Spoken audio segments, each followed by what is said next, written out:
नमस्कार दोस्तों, आशा करता हूँ आप सब अच्छे होंगे। मैं आपको अपने यूट्यूब चैनल लेखपाल डायरी पर एक बार फिर स्वागत करता हूँ।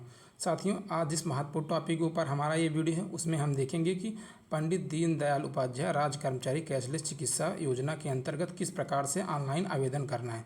उसका संपूर्ण प्रक्रिया इस वीडियो के अंतर्गत बताऊँगा साथियों। उसके लिए सर्वप्रथम आप इसकी साइट है www.sects.up.gov.in या डायरेक्ट आप पंडित दीनदयाल उपाध्याय राज्य कर्मचारी चिकित्सा योजना के अंतर्गत आप गूगल पर लिखेंगे तो एक ऐसा इंटरफेस दिखाई देगा, जिसके अंतर्गत आपको जो प्रथम लिंक है इसको ओपन कर लेंगे। साथियों, पूरी प्रक्रिया में बताऊंगा किस प्रकार से आवेदन करना है, क्या क्या चीज़ें आपको आवश्यक हैं, किस प्रकार से आप नॉमिनी ऐड करेंगे, अन्य व्यक्तियों को ऐड करेंगे, अपने फैमिली मेम्बर्स को ऐड करेंगे। दोस्तों, इस फॉर्म को फिल करने से पहले आपको दो तीन चीज़ें बहुत महत्वपूर्ण हैं। पहली तो आपको जो सबसे इम्पोर्टेंट चीज़ है आपका डीडीओ कोड। साथियों, डीडीओ कोड किस प्रकार से निकाला जाएगा उसके लिए भी हम आपको स्वानी ऐप से जाकर देख सकते हैं, या तो अपने किसी साथी कर्मचारी से पूछ लेंगे तो वो आपको डीडीओ कोड बता देगा। उसके साथ साथ दोस्तों, आपका पे लेवल कितना है, आपकी पोस्टिंग ऑफिस क्या है, यही मतलब कुछ खास मुख्य चीज़ें होती हैं जो कि लगभग सभी कर्मचारियों को पता होती हैं। और उसके साथ साथ दोस्तों, आपका जो आधार कार्ड से लिंक मोबाइल नंबर है, क्योंकि OTP से ही लॉगिन होगा, तो वो आपका होना बहुत आवश्यक है। साथियों, ये जो पहला लिंक है apply for state health card, इस पर हम चुनेंगे। मेरा सभी साथियों से निवेदन है कि आप इस कार्ड के लिए अप्लाई ज़रूर करिए, क्योंकि देखिए कब किसी को क्या दिक्कत हो जाए कोई जानकारी नहीं है, तो हेल्थ कार्ड आपके पास रहेगा तो कुछ आपको फाइनेंशियल सपोर्ट जरूर रहेगा। तो इसी के साथ दोस्तों हम शुरू करते हैं पूरी प्रक्रिया। आप देखेंगे हेल्थ कार्ड वाले ऑप्शन में चले जाते हैं। साथियों, यहाँ पर मोबाइल नंबर लिखना है। मोबाइल नंबर लिखने के बाद कैप्चर कोड डाल के जनरेट OTP पे क्लिक करते हैं। इस प्रक्रिया को दोस्तों हम पूरा करते हैं।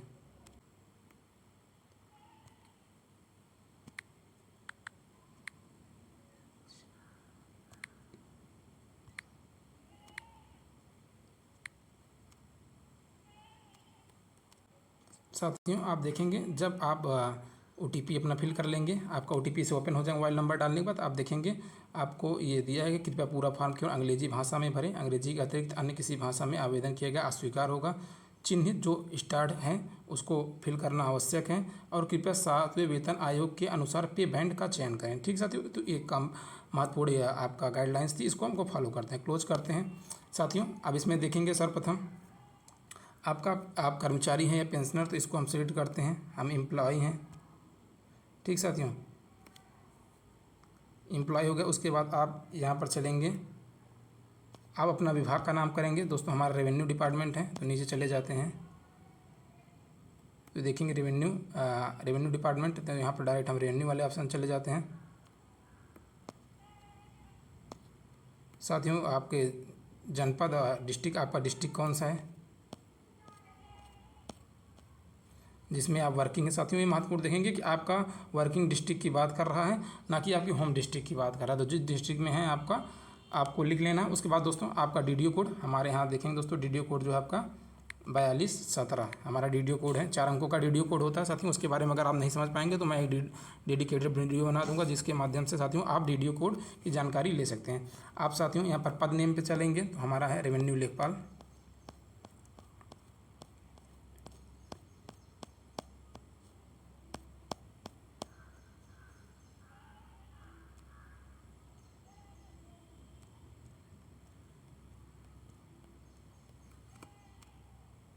तो साथियों, आप देखेंगे यहाँ पर रेवेन्यू लेखपाल नहीं, लेखपाल का ऑप्शन आ रहा है, तो हम लेखपाल वाले ऑप्शन पे इसको सिलेक्ट कर लेते हैं।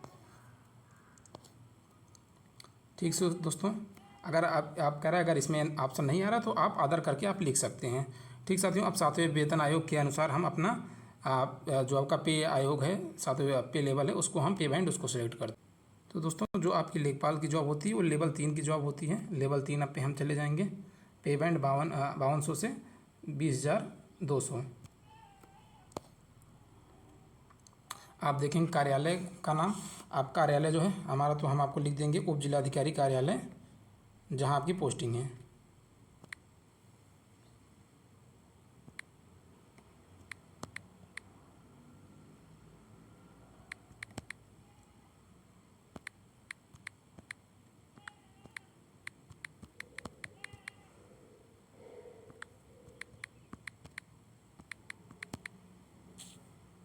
साथियों अपनी पोस्टिंग लिख देंगे। अब आप यहाँ पर अपना नाम साथियों, और उसके बाद आपका डेट ऑफ बर्थ, उसके साथ साथ आप यहाँ पर आपकी सेवानिवृत्ति तिथि। सेवानिवृत्ति तिथि दोस्तों किस प्रकार से निकाली जाएगी उसके बारे में मैं आपको डिटेल से बताऊँगा। आप अपना नाम यहाँ पर लिख देंगे।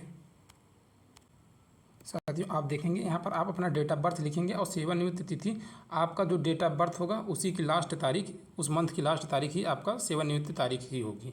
ठीक साथियों, तो हमारा वही डेट ऑफ बर्थ है, तो आप 30 तारीख ही है, तो 30 लास्ट ही होता है, तो वही मेरी 60 वर्ष जब आप कंप्लीट करेंगे तो वही आपकी सेवानिवृत्ति तारीख भी मानी जाएगी। तो दोस्तों उसको भी हम फिल कर देते हैं। 2060 में हम चले जाते हैं।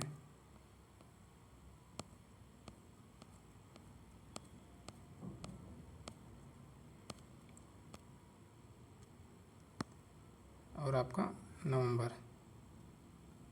ठीक साथियों, तो आप अपना यहाँ पर जेंडर फिल करते हैं और आप आवेदक के पिता या पति का नाम, तो आप अपने फादर का नेम इसमें लिखेंगे। साथियों आप लिखेंगे, उसके बाद आप अपना यहाँ पर ईमेल आईडी लिखेंगे, जो आपकी ईमेल आईडी है, आपका आधार नंबर, आपके डिस्ट्रिक्ट आपका क्या है आधार के अनुसार, मतलब आपका होम डिस्ट्रिक्ट, आप अपना पता लिखेंगे और अपनी एक फ़ोटो यहाँ पर लगाएंगे जो कि मैक्सिमम 20 KB की होगी। बस यही इतना फिल करना है। आपकी जो फ़ोटो है 20 KB की होनी चाहिए, इसका बड़ा ध्यान देना है। ठीक साथियों, इस जानकारी को हम फिल करते हैं, कोई अलग से इसमें जानकारी नहीं है। उसके बाद आगे का प्रोसीजर बताएंगे किस प्रकार से आप अपने फैमिली मेम्बर्स को ऐड करते हैं।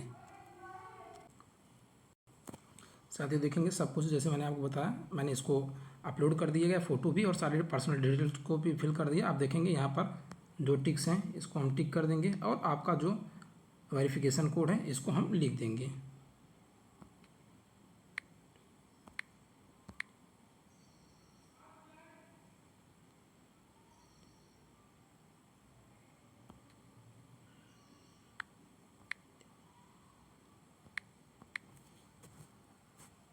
सेव एंड नेक्स्ट करेंगे साथियों। उसके बाद हम इसको कह रहा है कि please ensure that the provide information is correct once Aadhaar card is submitted it can not be modified और एडिटेड। ठीक साथियों, इसको हम एक बार आप वेरीफाई कर सकते हैं। साथियों आप देखेंगे ये आपका पूरा डिटेल्स निकल के आ गया जो आपने फिल किया था।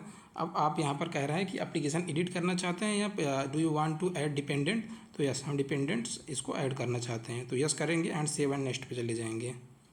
साथियों सेव एंड नेक्स्ट पे चले जाएंगे और देखेंगे यहाँ पर ऐड ऑफ डिपेंडेंट्स का नाम किस प्रकार से फिल करना है।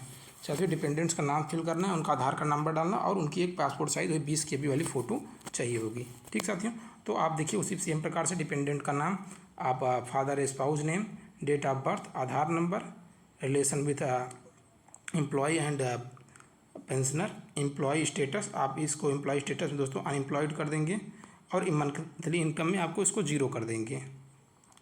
तो साथियों यही है, इसको भी हम कंप्लीट करके आपको दिखाते हैं।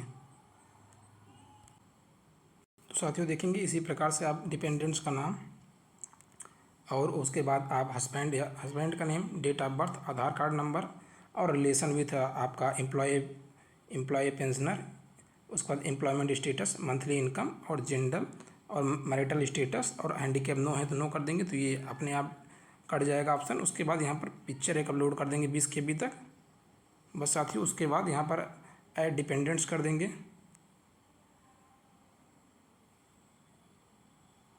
दोस्तों यहाँ पर कुछ कह रहा है इनकरेक्ट कर रहा है आधार नंबर, एक बार दोबारा चेक कर लेते हैं आधार नंबर को। साथियों अब इसको ऐड डिपेंडेंट कर लेते हैं, हो गया थोड़ा। प्लीज़ अटैच फ़ोटो नहीं अटैच हुई थी, दोबारा से इसको हम सही कर लेते हैं। तो देखेंगे दोस्तों यहाँ पर डिपेंडेंट्स ऐड हो चुके हैं। अब आगे चलते हैं, नेक्स्ट करते हैं। एक डिपेंडेंट था, नेक्स्ट कर देते हैं। और साथियों यहाँ पर देखेंगे please ensure that you have added all the dependents, all information regarding the dependents is correct, dependent are added as per the rule. Once next your application will go to the next step where you can review the application, send it to your DDO /TO जो pensioner होते हैं उनके लिए for verification, print the application for your own records. तो साथियों इसको हम okay कर देते हैं और देखेंगे आपका फॉर्म है साथियों, ये सबमिट हो चुका है और ये फॉर्म आपके DDO के पास चला गया है। साथियों इसको हम सबमिट कर देते हैं और साथ साथ इसका प्रिंट निकाल लेते हैं, इसको प्रिंट निकाल लेते हैं। साथियों इस फॉर्म को यहाँ पर हम सबमिट कर लेंगे और साथियों इसमें देखिए एक इम्पॉर्टेंट यहाँ पर मैसेज लिखा हुआ है कि ये आप इसकी छाया रख लें और DDO द्वारा सत्यापन किए जाने के पश्चात एक SMS प्राप्त होगा, जिसमें प्राप्त लिंक पर क्लिक करके eKYC पूर्ण करने के पश्चात अपना स्टेट का हेल्थ कार्ड आप डाउनलोड कर सकते हैं साथियों। तो यही था पूरा वीडियो, यहाँ पर इसको सबमिट कर लेंगे। इसी प्रकार साथियों आप सब, मेरा निवेदन है आप सभी साथियों से कि वो अपना स्टेट हेल्थ कार्ड इसी माध्यम से बना लें और आप अपना जाके अपना DDO से सत्यापित करा लें। तो साथियों देखेंगे पूरा फॉर्म हमारा फाइनली सबमिट हो चुका है, इसका प्रिंट आप निकाल लीजिए। ठीक साथियों, तो यही था मेरा पूरा वीडियो। अगर जानकारी आपको अच्छी लगी तो चैनल को लाइक शेयर और सब्सक्राइब जरूर कर दीजिएगा। Thank you watching for my video.